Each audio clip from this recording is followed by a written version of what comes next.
little announcement about the test. Similar format. It's 55 questions this time with 2 extra credit questions. So there's multiple choice, a lot of multiple choice. There's a few fill in the blank and then short answer, and I think there's 2 next. So similar format to what you've seen before, and 55 questions. For those of you that have done the Section 3 review questions already, if you did them before like 2 p.m. yesterday, I've already gotten back to you. So if you don't see that feedback there, let me know. But you should have feedback from me that should help you study for the exam. And I'll try to continue to go over those and grade those as they come in so that you have feedback before the exam on where your answers are at and what you might need to focus on. Does anybody have any questions about anything before we get started? Any other questions about the exam or the assignment? Nope. Okay. All right. So I'm going to start with the first chapter. Since you do have the questions, I'm going to try not to spend too much time, going back over the information. I'm going to ask y'all a couple questions as we go to kind of see, how much y'all are understanding. So the faster you answer my questions, the faster you can get out of class. So we'll go ahead and get started.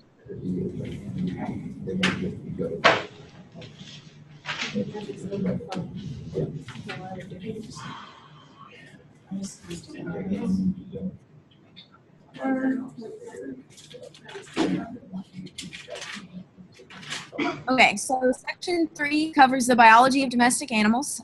So like I said, like you already know, it is kind of heavy material. So I'm just going to kind of review what we've covered and go over some key things that I really want you to take away from this class and some things that you might hear if you continue on animal science.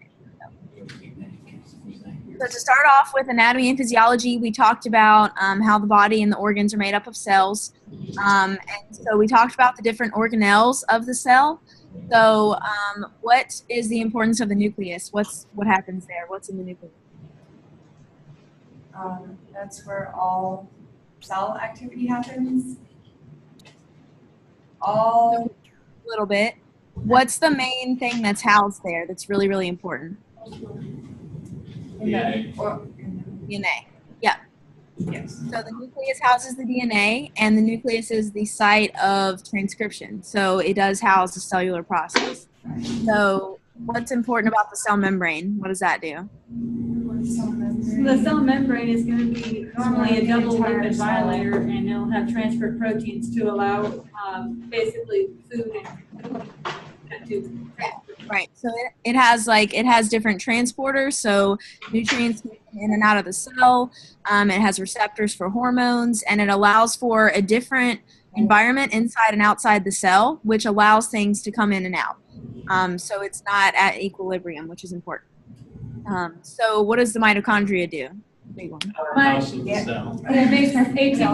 I have it written down that way. Powerhouse of the cell. And the ribosomes in ER? Synthesize protein.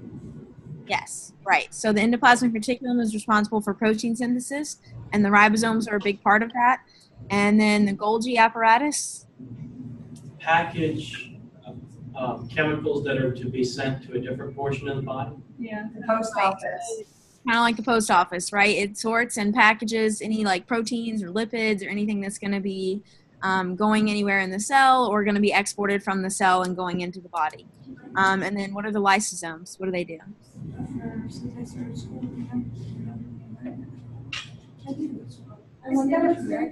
What was the question? Lysosomes. Lysosomes. Lysosomes, digestive system of the cell. Right. So they degrade anything that needs to be degraded. So any foreign material that comes in that can be harmful to the cell, they'll degrade that. They'll degrade any old proteins or anything like that it wasn't made properly, or if it's already old and needs to be degraded. So they're basically the digestive system, like you said. And then the cytoplasm is pretty easy. That's pretty much like the fluid-like substance that kind of holds everything in. So good job there. So that's just where everything is. So then we talked about the central dogma, or kind of, the accepted way that this happens. So you have DNA that is transcripted into RNA. So that happens through transcription. And we already said it, but where does transcription occur? Not Nucleus. Yes. Nucleus. Yes. So then the RNA, once it's been formed in the nucleus, it's then translated to protein. And where does that happen?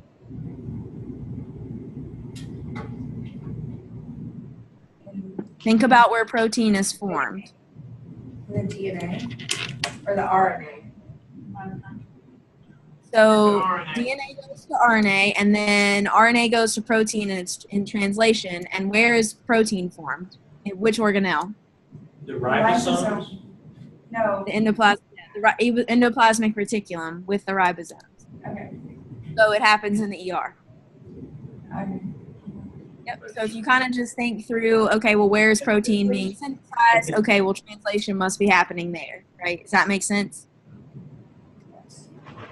Okay. So everybody is familiar, everybody's good with what transcription is and what translation is and the difference, and kind of this order of how you go from DNA to RNA to protein. Everybody feels comfortable with that? Yes, no? Yes. For the most Okay. If you need me to like explain a little bit more or go over it more, just let me know, and because I don't want to like zoom by something that you won't understand. So we already talked about what the nucleus does. It contains DNA, cell membrane, transporters for ions and nutrients, mitochondria, ATP, and it's very important to know that ATP is the energy source of the cell. That is something that's really important to know in biology and animal science. So without ATP, you're not going to be able to do much. And it's very important for all of the cellular processes. So make sure that you know that. And then the ribosomes and ERs, where translation occurs, protein synthesis. We already talked about the Golgi and the lysosomes, cytoplasm. So cell division, we talked about mitosis in this lecture, and then later in the reproductive lecture, we talked about meiosis. So I'm sure it's on those questions that I gave you, but make sure you know the difference between mitosis and meiosis. So can somebody tell me what a difference is between those two? Okay. Okay. Wait, I think I heard somebody from Patrick Henry, maybe? Mitosis has two daughter cells having the same number from their parents, where the other one has 4. And they had Right. 2 from each parent. Right, so they have 4, so they'll have half the number of chromosomes of the parent cell. So, because they're eventually going to fuse with another one from the other parent. So, mitosis yields 2 daughter cells that have the exact same number of chromosomes, they're identical. And then, like she said, meiosis yields 4 daughter cells that have half the number of chromosomes as the parent cell, because they've been divided further. So, mitosis mainly happens in cell growth and development, and then meiosis happens in the production of the sex cells. So that, you're only going to have half in each sex cell because eventually they're going to fuse with another sex cell, and that gives you your pair. That makes sense? Make sure that you're clear on at least one difference, and you can explain the difference between those two. So you can explain either that mitosis, what it's used for, what meiosis is used for, or you can explain what their products are. So the daughter cells, the 2 versus the 4, and that mitosis has the same number, meiosis has half the numbers as the parent cell.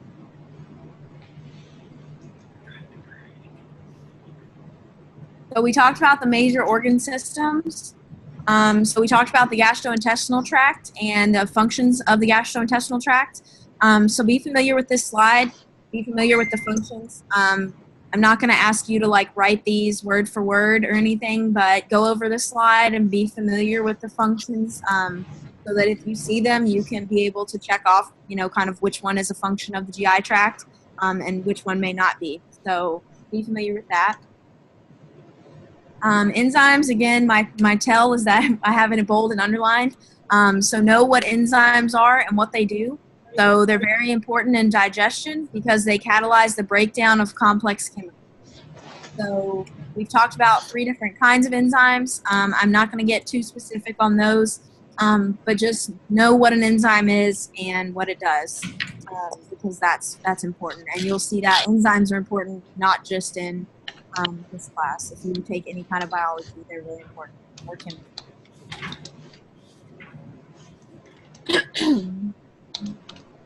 So we talked about the different parts of the GI tract, which I feel like we talked about a good amount in some of the other lectures. I feel like you all have a good understanding of ruminant versus hindgut fermenter versus monogastric, and we've covered that in other exams.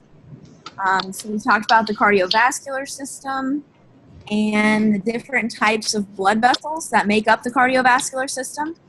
So know what each of these blood vessels does. So arteries take blood away. Remember, away starts with A, artery starts with A. That's how I keep it straight.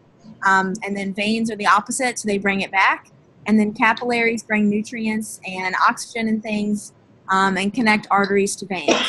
So for the cardiovascular system, be familiar with each type of blood vessel and what they do. And I'm pretty sure that was on your questions as well. So does everybody feel pretty good about the blood vessels? Mm-hmm.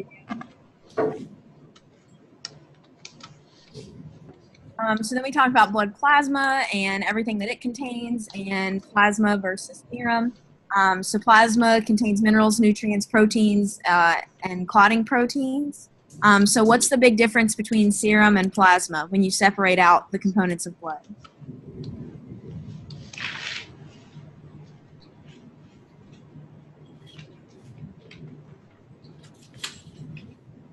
I think this was one of your questions too, so this one's a good one to know.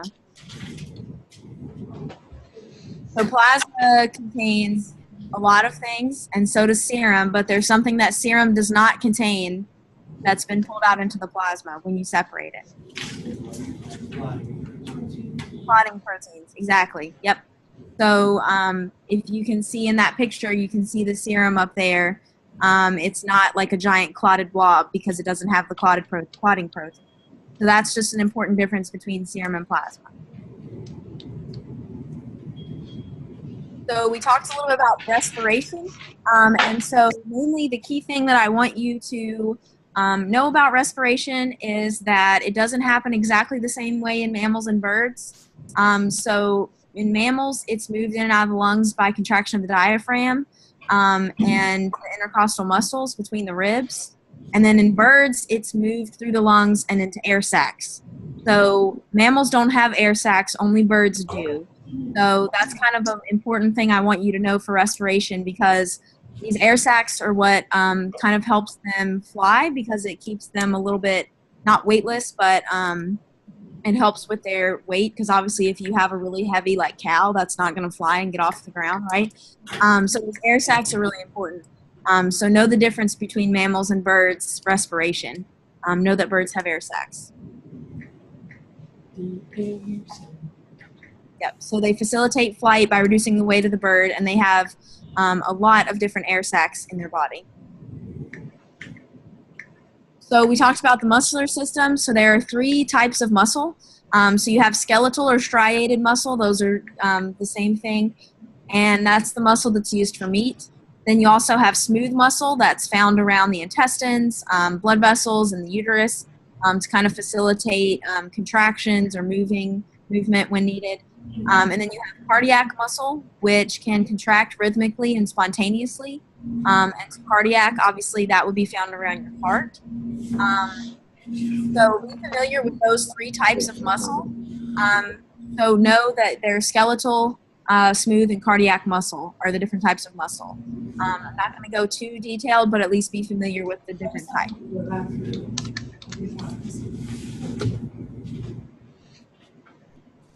So I'm not going to go too detailed on the structure of muscle, just because there are kind of some key concepts that I want you to really get for all the systems. So I don't want to get too in detail because this isn't biology. So the skeleton, we talked about the functions of the skeleton. So on this slide, there's 4 functions. Be familiar with those. Be able to give me like at least 2 or 3 functions of the skeletal system if I ask that. So be familiar with those and what it does and how it differs from the other systems. Does everybody feel good on that? Yeah. Yes, ma'am. So adipose tissue is body fat, and it's essential for the animal to survive. So adipose tissue stores energy primarily as triglycerides. So remember we talked about you have monoglycerides, diglycerides, triglycerides, and how those contain different numbers of fatty acids. So the adipose tissue is mainly going to store them as the triglyceride form. So that's glycerol with 3 fatty acids. So this picture on your slide. So make sure that you know how it's storing them, that it's storing them as triglycerides, because then at a later point, if your body needs energy, it can start breaking those triglycerides down to use them as energy.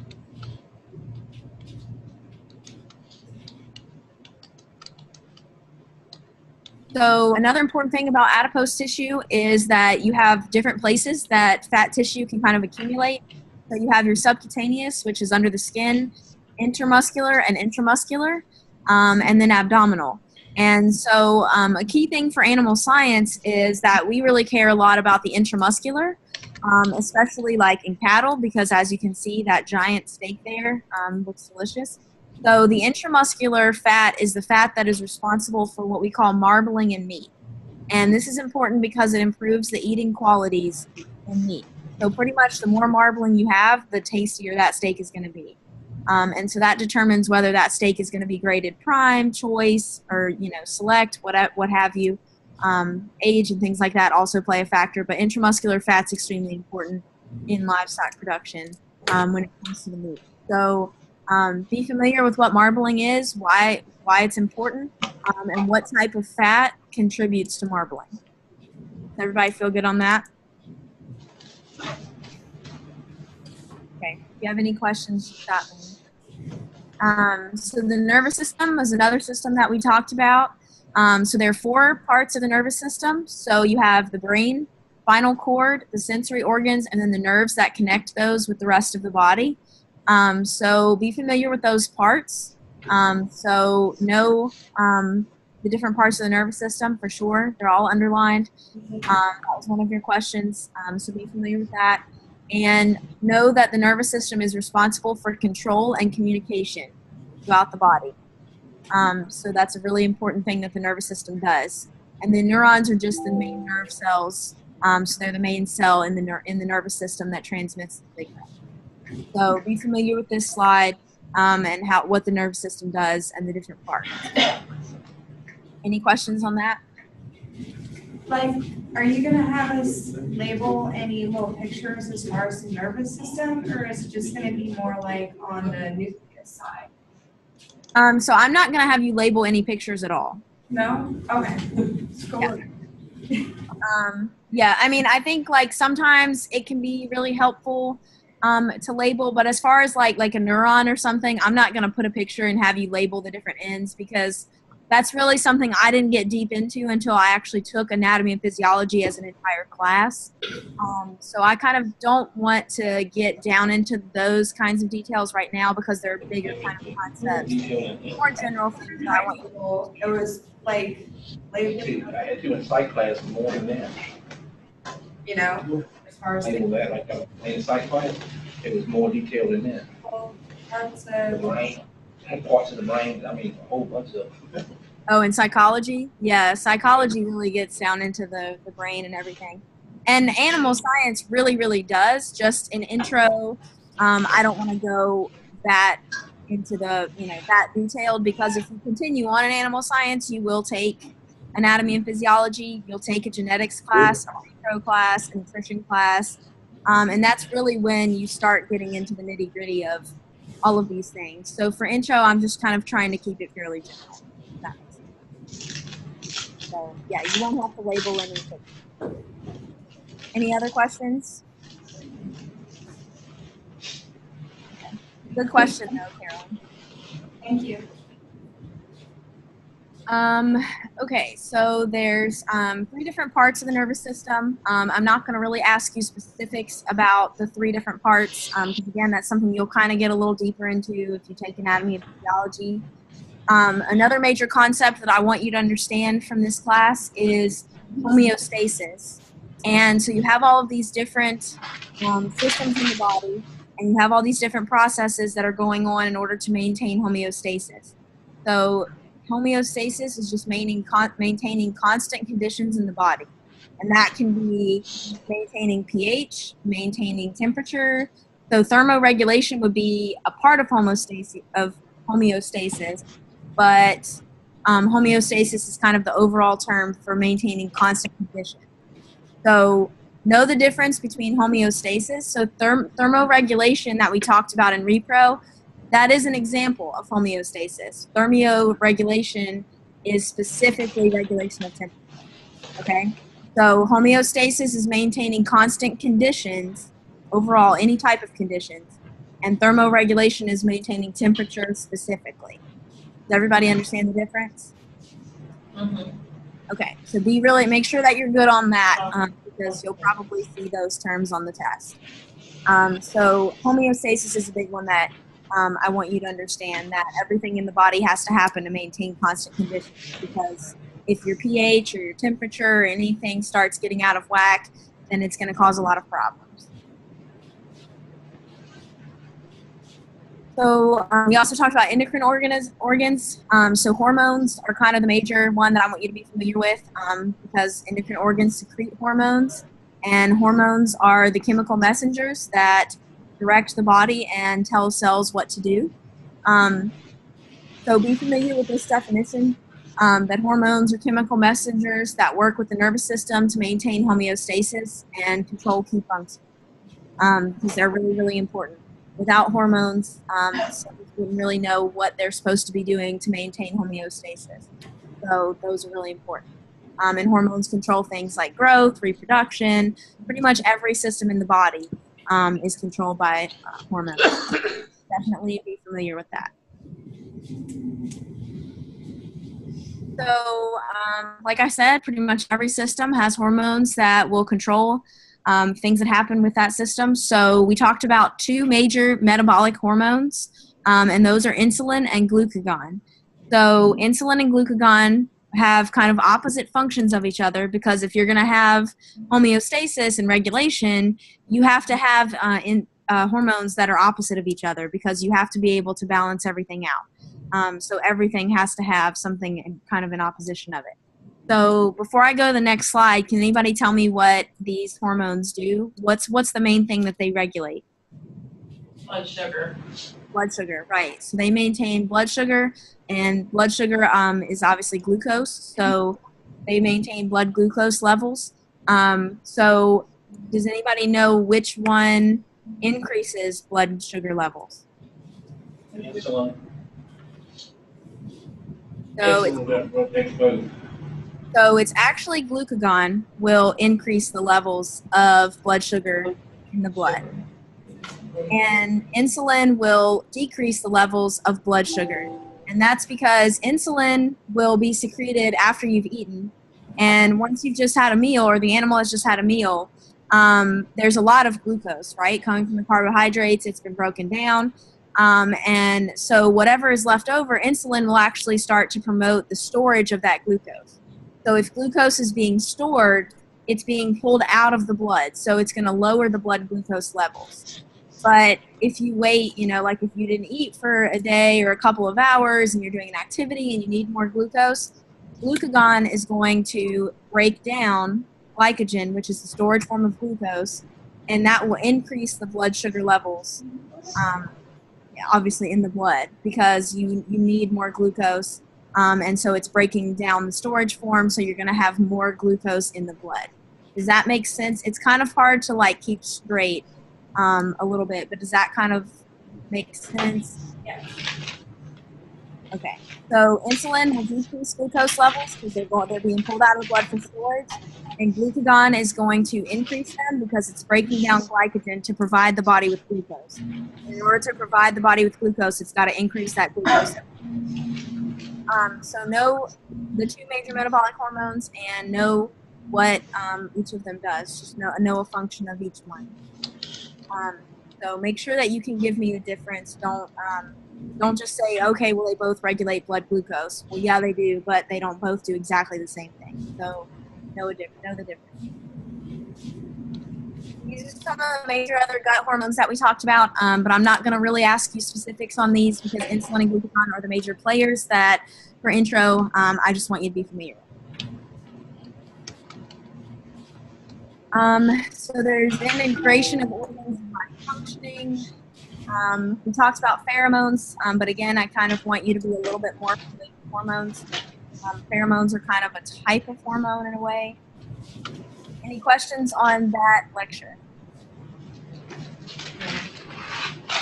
I'm going to try to speed it up from here on out. That lecture was just kind of the big one that lays the foundation. So we're going to try to pick up the pace.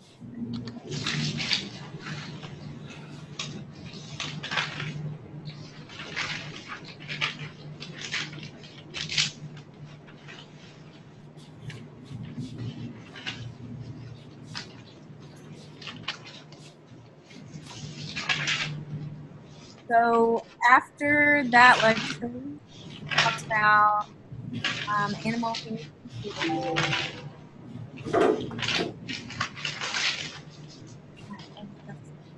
Okay, so all animals require nutrients for life.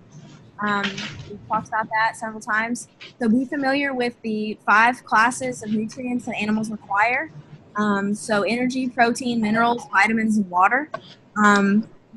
Just be familiar that there are 5. Know what those 5 nutrient classifications are, and yeah. So know that they need energy, protein, vitamins, minerals, and water. So there are several sources of energy, and then we talked about some of them a little bit more in detail. So we'll go through those in a second. Volatile fatty acids, we've talked about quite a bit from your other lectures. So the VFAs that are produced by the microbes. And so I would like you to be familiar with the 3 volatile fatty acids. That's something that I still remember from my intro class because we talked about that a lot. So acetic, propionic, and butyric acid are the 3 major volatile fatty acids that are important to the animal's energy requirement. So be familiar with those and be familiar with the term volatile fatty acids or VFAs. Does everybody feel like they understand volatile fatty acids now? That they're really important in ruminants, that they're produced by the microbes to use for energy? Good? So then we talked about proteins, and these are kind of just the general introduction slides. So I'm going to go ahead and get to major slides. So we talked about carbohydrates, that they're made up of carbon, hydrogen, and oxygen, which is why they're sometimes written as CHO. And that includes the starch, simple sugars, lots of different molecules there. So glucose is the most important sugar to animals, like we just talked about with insulin and glucagon. It regulates glucose. Because glucose is going to eventually be used for the synthesis of ATP. So, and ATP is the energy source of the cell that's needed, so it's critical. So glucose is the most important sugar. So we also talked about how to name carbohydrates, and that mono is 1 simple sugar, di means 2 simple sugars, and then poly would be a chain. So does everybody feel pretty good on how to name, like, monoglycerides for fatty acids, or like monosaccharides for carbohydrates, di? Everybody feel pretty good on the naming system? Poly means a lot, di means 2, that kind of stuff. Okay. Yeah. So then we also talked about the One too many. starch and cellulose. So starch and cellulose are both chains of glucose molecules, but one of them can be broken down in the animal's body because the animals produce amylase, so that would be starch. And cellulose cannot be broken down by the animal itself, only the microbes can digest cellulose. And that is because, although they're both chains of glucose molecules, starch is, it contains alpha linkages, which is just the location of between the glucose molecules, and cellulose contains beta linkages. So know a difference between starch and cellulose, and that they're not both exactly the same, even though they are chains of glucose molecules.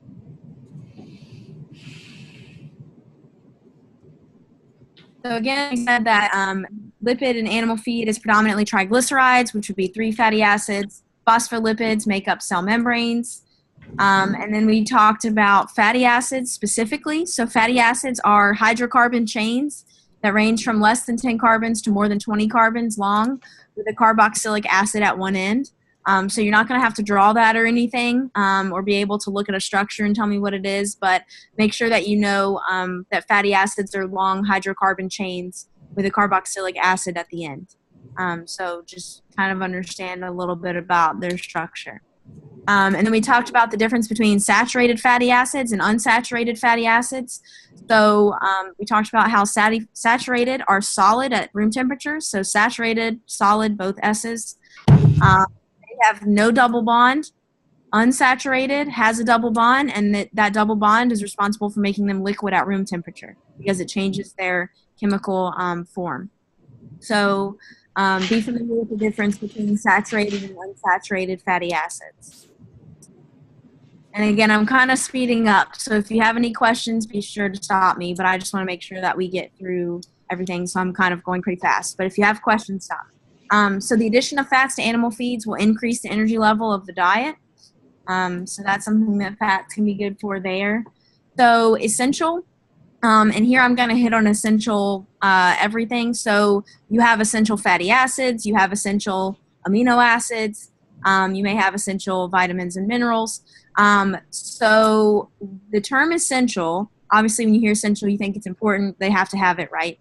But so what I want you to understand about essential when it comes to nutrients is that they're called essential because they cannot be synthesized by the animal, or they're synthesized a little bit, but not in quantities enough to meet the full requirement. So if the animal can't synthesize them enough to meet the requirement, or can't synthesize them at all, that means that you have to provide them in the diet. So that's why knowing what the essential nutrients are and the essential fatty acids and amino acids is extremely important, because the animal needs them, so they have to be in the diet. The animal can't produce them. So is everybody clear on that? Mhm. Okay, because I want you to understand that that's why they're called essential. So don't just put important if I ask you what essential means, because I want the specific, what does it mean in terms of nutrients? Why is it essential? So make sure that you understand that. So proteins are made up of amino acids, and we talked a little bit about the structure of amino acids. So remember, carbohydrates are made up of carbon, hydrogen, and oxygen. And so amino acids are also made up of carbon, hydrogen, and oxygen. But the thing that makes amino acids different, and that also makes protein different, is that they contain nitrogen. So that's a key thing to know between proteins and carbohydrates, because it's important for the function of each of those and how they are broken down in the body and what they go on to do. So amino acids also contain nitrogen in addition to carbon, hydrogen, and oxygen. So know the difference between carbohydrates and protein. So the different amino acids are held together by peptide bonds in order to go on to form protein. So that's just the chemical bond where the one carboxyl group reacts with the amino group. But basically just know that peptide bonds are what hold together amino acids in protein.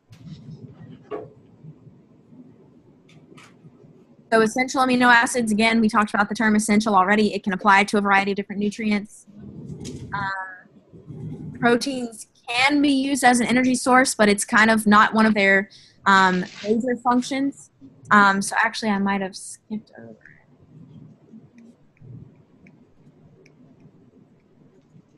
So there's a slide where I have the functions of proteins. There we go. Okay, this slide, so be familiar with the biological functions of proteins, that they are structural, they are used for muscle, skin, connective tissue, enzymes, hormones, a whole plethora of things. You're not going to have to write those out word for word, but be familiar with that bullet point right there, because it's important to know what proteins do, because they have a lot of functions in the body. So be familiar with that. Essential. So vitamins are chemicals that are required in small quantities. We talked about the two different types of vitamins. So vitamins and minerals are really, really important. But for this class, I kind of also, on the test, I focused a little bit more on carbohydrates, proteins, and lipids.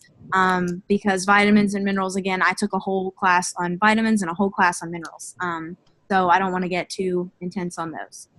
So phytase, we talked about. Phytases are important because they're enzymes that are added to break down phytate, which makes phosphorus in grain more available to animals. And this is something that I was introduced to in intro because a lot of producers use it, especially in pigs and poultry. So it's something important to be familiar with in an animal science class, is this phytase enzyme. Also talked a little bit about mycotoxins and how they can come from moldy corn. We also talked about toxic plants. Corn is the most energy source, which I think we all got from the last few exams. And then there is going to be a Pearson square. So we've gone over it several times in class, and we've done a couple of examples. So does everybody feel good about the Pearson square? Yes. So there is a Pearson square problem. However, you do not have to bring a calculator because I wasn't sure, I'm sure most of you have calculators in case somebody forgets one or whatever. The problem on the exam is math that you can do in your head. It's not anything complicated because I'm only going to ask you to do the parts. I'm not going to ask you to take it out to percentages. That way, if anybody doesn't have a calculator or forgets one, you don't have to worry about it. It'll be simple math you can do in your head.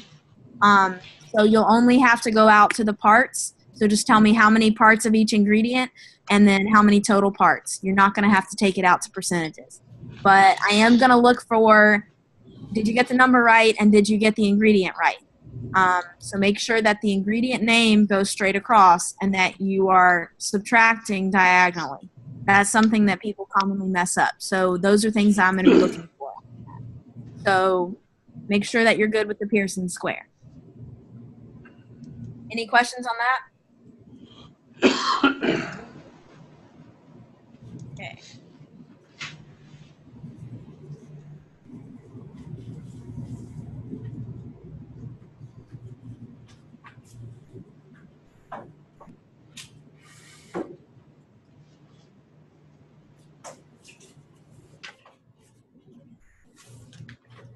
Okay, so then we talked about animal genetics and breeding. So genetics is used to improve efficiency of animals and production. So we talked about that the gene is the unit of heredity and it encodes a single protein. And then chromosomes are long DNA molecules that encode multiple genes. And so the chromosomes are what's housed in the nucleus, and the chromosomes contain the genes, which contain the DNA. Remember, we had that picture broken down. Epigenetics is also a term that I'd like you to be familiar with, and that's just the heritable changes in gene expression that are not encoded by the DNA. So changes that can be caused by the environment, age, numerous different factors. So they change the way that the gene is expressed. And then these can get a little bit tricky because they both start with EPI, but epistasis is when two or more genes interact. So it's a very, very different term from epigenetics. So make sure that you know the difference between those, because if one of them is an answer choice for a question about the other one, I don't get those confused. So make sure you know the difference and know what epigenetics is. So heredity is also an important thing that I'd like you to know. That's the transfer of genes, traits, or characteristics from two parents to the next generation of offspring. That's what that definition means. And the unit of inheritance is the genes. So make sure that you understand heredity because that's important for genes to be passed on. So another thing we talked about with genetics is diploid versus haploid cells. So the majority of the cells in the body are diploid, and that means that they have pairs. So remember the di, like disaccharide is two simple sugars, so di means they have pairs of chromosomes. So the exception would be gametes, or your sex cells that are produced by meiosis, which are haploid. So that means that they have a single set of chromosomes. So make sure that you know the difference between diploid and haploid, and you can be able to tell me why they're different. Okay.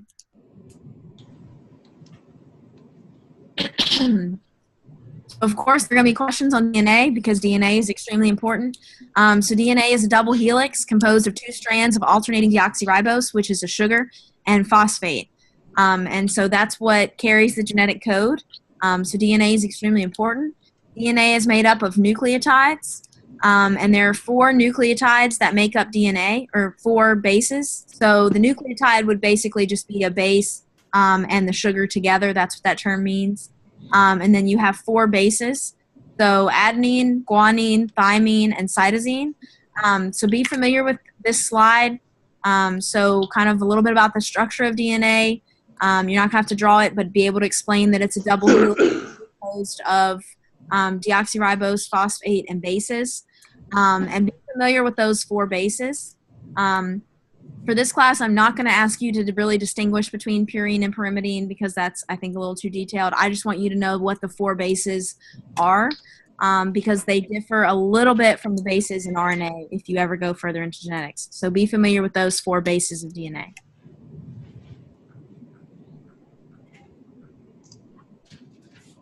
So we also talked about how you can compare the genomes of different species to see how related they are or how distant they are. So comparative genomics is comparing the genomes of different species. So that term kind of tells you what it is. Comparative genomics, you're comparing genomes. So that's kind of an easier one to keep straight, I think. But so be familiar with that term. And then again, epigenetics, which we already talked about, know that it's changes in DNA that happen that are not encoded by the DNA, changes from the environment, things like that. It could also include some chemical modifications of the histone protein. So there are different types of gene action and different genotypes. So we talked about homozygous genotypes versus heterozygous genotypes. So homozygous means that it consists of 2 identical alleles, and hetero means that they're different, 2 different alleles. So know the difference between homozygous genotypes and heterozygous genotypes and be able to tell me why they're different. Okay?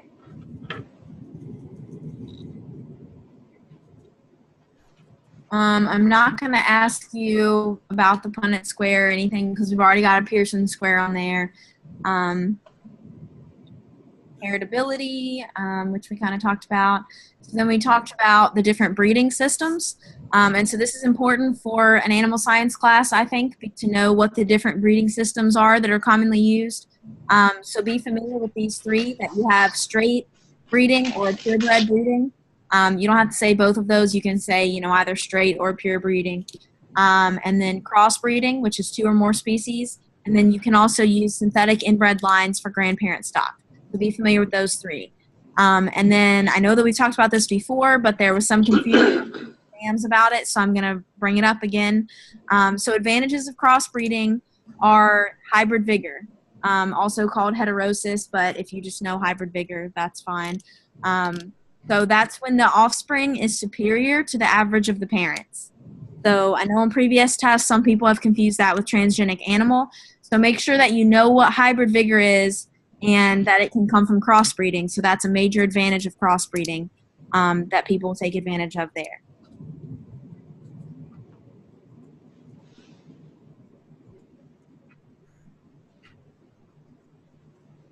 I'm not really going to ask you a lot about cloning or anything because I feel like that's getting a little, how that happens is kind of a really detailed process. So that's pretty much it for genetics. Does anybody have any questions on genetics? Nope. Okay. So we will move on to repro.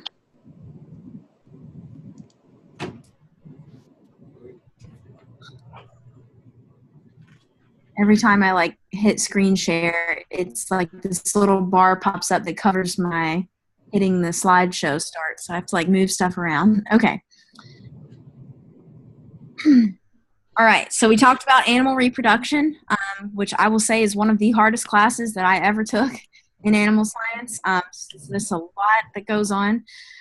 So just be familiar with a little bit of the basic terminology. So gamete means sex cell.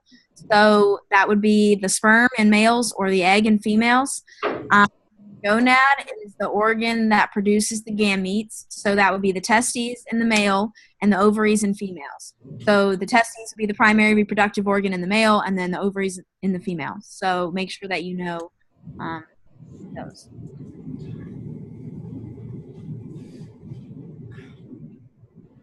So again, like I said, testes are the primary reproductive organ. In males, they produce large number of sperm. And so then we talked about thermoregulation, and that's the ability of an organism to keep body temperature within a certain range. So again, remember, homeostasis is maintaining constant conditions, and then an example of that would be thermoregulation, maintaining temperature specifically.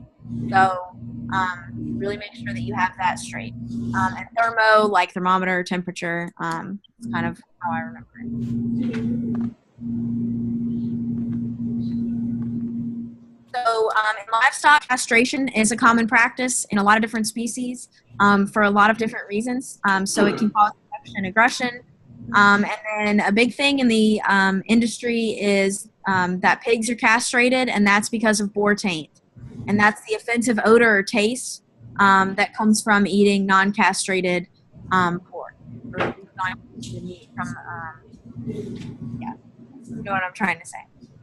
So be familiar with why we castrate pigs, why castration happens, because that is a common practice in animal production. And so boar taint is a really good example of why castration is important in pigs.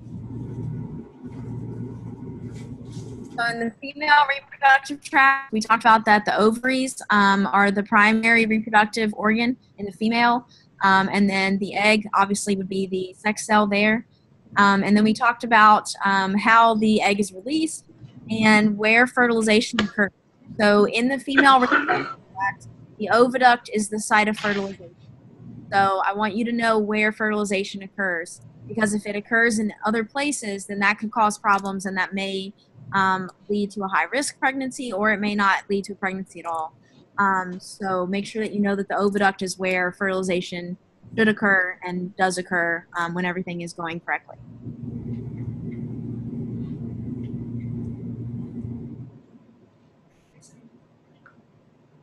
And so then again, I'm just going to hit on this briefly. Know the difference between mitosis and meiosis. And you can, mitosis, you're going from diploid to diploid. And meiosis, you're going from diploid to haploid. And mitosis mainly for growth. Meiosis is needed to produce those gametes with half the number of chromosomes, because they're eventually going to fuse with other gametes. So definitely familiarize yourself with this slide. So then sex determination, I want you to know that sex is determined genetically, and that the gene that controls sex is on the Y chromosome. And obviously that chromosome will only come from males. So, and this is in mammals. Remember, birds are a little bit different, but since birds are kind of their own thing, we're going to focus on mammals for this. So mammals that are XY will become male, and then mammals that are XX will develop as female, and that is because the gene that controls sex is on that Y chromosome. So the presence of it is required for testes development, and then if it's absent, then they'll develop ovaries. So know that the Y chromosome is the chromosome that determines that. Does everybody understand that? Crickets? Everybody understand that? Yes? I do. All right. So then we talked about the reproductive hormones. There are a lot. So the ones that I kind of want you to be familiar with are on this slide right here. So androgens is kind of the overall term for male sex hormones. So the big one that I want you to know is testosterone is the primary male sex hormone. Estrogen is the female sex hormone. Progesterone is one that we've talked about a bit that maintains pregnancy because it's produced by the corpus luteum that is produced after the follicle ovulates. And then oxytocin causes uterine contractions and milk letdown from the mammary glands. We talked about that in this lecture and the lactation lecture. So be familiar with this slide right here and those 4 hormones in reproduction. I'm not going to ask you about these other hormones because that's more really specific. So we talked about how after ovulation, the remnants of the follicle go on to form what's called the corpus luteum, or the CL. And that is important because that needs to be formed in order to produce progesterone, which maintains pregnancy.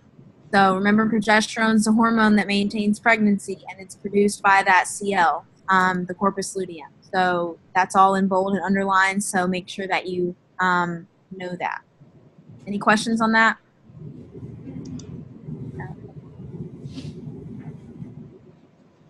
We talked about estrous cycles before, and monoestrus and polyestrus and all of that, so I'm not going to focus on that for this test because I feel like we've hit on that quite a bit before. So fertilization is obviously really important in animal reproduction because if it doesn't happen, then you're not going to get pregnancy, you're not going to get more animals. So fertilization is just the fusion or the joining of male and female gametes to form a zygote. So know what fertilization is, that it's that fusion, that joining of the male and female gametes to form a zygote. And then where does it occur?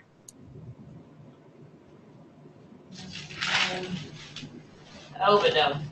Oviduct, right. Yep. So make sure that you know what fertilization is and then where it happened. Good job.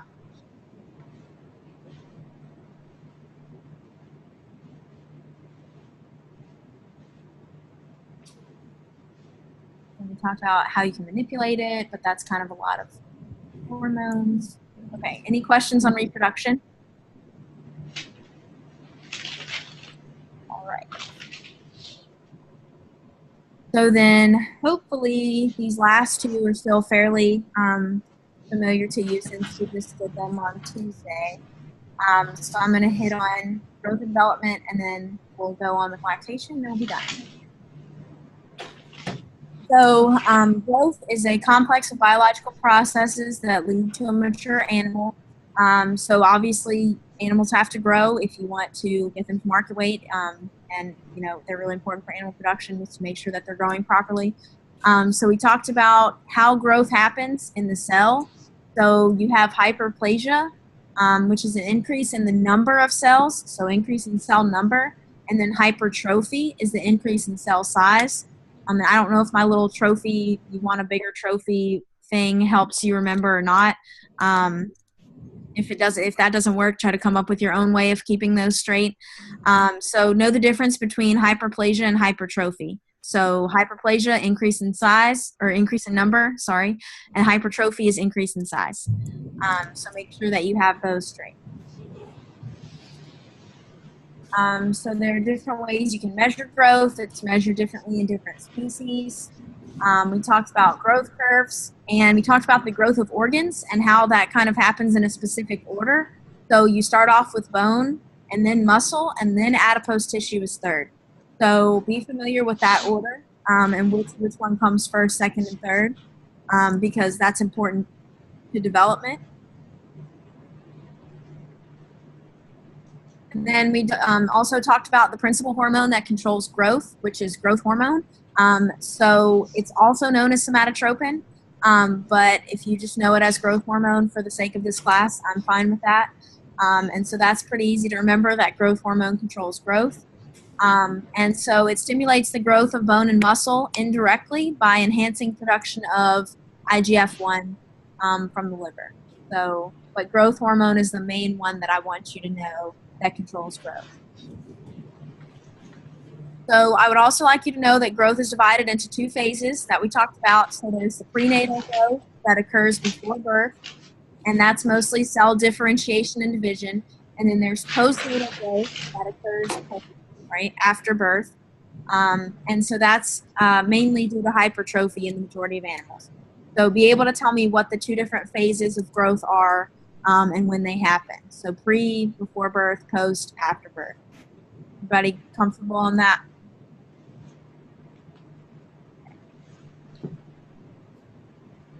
So we talked a little bit about sexual dimorphism. For example, males might grow faster. And then we also talked about compensatory growth. And so this is really important in animal production because One, you want to make sure that you're always meeting the nutrient requirements, but if for some reason you're not, compensatory growth can happen, which is rapid growth achieved by optimal nutrition provided after a period of slowed growth and malnutrition. So animals can catch up, but remember, like I said, in the case where you have like a runt in a litter of pigs or something, that runt's going to kind of always be behind. So that's kind of a separate thing. But for animals that were normal size, started off healthy, but were a little malnourished, they can have this compensatory growth where they can compensate for that growth loss and get back to close to where they should be. So familiar with the concept of compensatory growth and what that means. So we've talked about AI allows for the selection of superior animals, what the advantages are of that. That was on your last test, so I'm not going to ask you that specifically again on this test. Stress can contribute to decreases in growth. We talked about the stress hormones. So cortisol is the one in people, cattle, pigs, horses, and sheep. And the version of that in poultry and rodents would just be corticosterone. But so cortisol is kind of the main one there that I'd like you to be familiar with. And then there are several abnormalities that can happen with growth. You have dwarfism, runting in pigs, and then aging, aging is kind of more of a concern in companion animals. And we talk about that a little bit, but the focus of this class is more livestock production. So I'm not going to worry too much about aging on the test. You can manipulate growth with growth stimulators or promotants, especially in cattle. So there are advantages and disadvantages that we talked about. And then we talked about antibiotics and how they've typically been used, but as of January 1, the Veterinary Feed Directive came out, so everything is moving towards eliminating the use of these medically important antibiotics, which is kind of something important to know if you are a livestock. Okay, any questions on growth and development?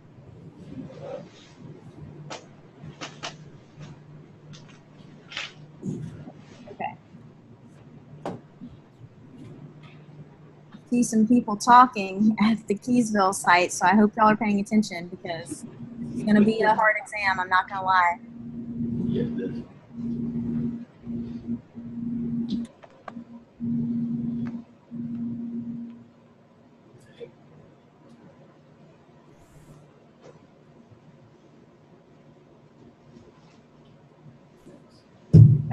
So again, we went over lactation, but lactation is just going to be a few questions on your exam because you'll kind of, if you are if you kind of go the dairy science route or anything like that, you'll get a little bit more specifics about lactation. I didn't learn too much about lactation in my intro class, so I'm not going to expect you to know a whole lot about it. So just kind of give you a little bit of information. So we've talked about how it provides a tremendous advantage to young people. We've talked about colostrum before. That was a test question on your last test. So it may show up on the final again, but it's not going to be on this exam because you have had that test question before. However, some other things that you might see. So lactose is the main sugar that's found in milk. And so you probably have heard of people that are lactose intolerant. So that's what that is. That's that milk sugar that they could be not able to digest. So milk contains a mixture of proteins, and casein is the major protein that's found in milk. And so milk contains a lot of protein. That's really important because younger animals that are more rapidly growing require more protein. They require more protein than older, more mature animals. So that's important to know because remember, milk has to keep up with the growing animals, so you have to make sure that milk has a lot of protein in it because younger, rapidly growing animals require more protein than older animals. So make sure you know that. And so casein is the major protein that's found in milk. We talked a little bit about the mammary glands, but I'm not going to really ask you specifics. Again, I didn't really learn too much about lactation in my intro class, so I'm not going to hold you too responsible for most of it. So what I do want you to also know, like we talked about in the repro lecture, is oxytocin is the hormone that stimulates milk letdown and also uterine contractions. So it's important in reproduction and it's important for lactation because lactation and reproduction kind of go hand in hand. So make sure that you're familiar with that. Again, mastitis, we've hit on another exam, so I'm not going to ask you that on this exam. I think you probably understand what it is. Again, that's something that might show up on a final. All right, and so that is it for the review. Does anybody have any other questions?